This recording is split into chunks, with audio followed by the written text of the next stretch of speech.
తల్లిగారి శవాన్ని నలుగురు శవవాహకులు పట్టుకుని తీసుకెళ్లేటటువంటి వైదిక ప్రక్రియను అతను అంగీకరించలేదు.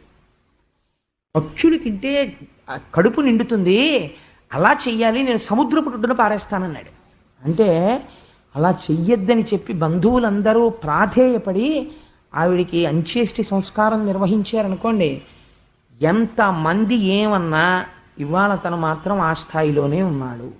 ఎందువలన? ఒకవేళ నేను చెప్పిన వృత్తాంతమును తెలుసున్న వాళ్ళు ఎవరైనా ఉంటే ఈ సభలో వాళ్ళ కుటుంబము వద్ద ప్రస్తావన చేయకండి, బాధపడతారు.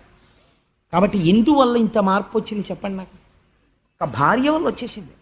అదే మీరు తులసీదాస్ గారిని తీసుకోండి. తులసీదాస్ గారు భార్యా సంగమానికి అర్ధరాత్రి వేళ అరణ్యంలో బయలుదేరి పరిగెత్తుకుంటూ వెళ్ళి పావుని పట్టుకుని పైకెక్కాడు మేడ మీద. కావిడంది,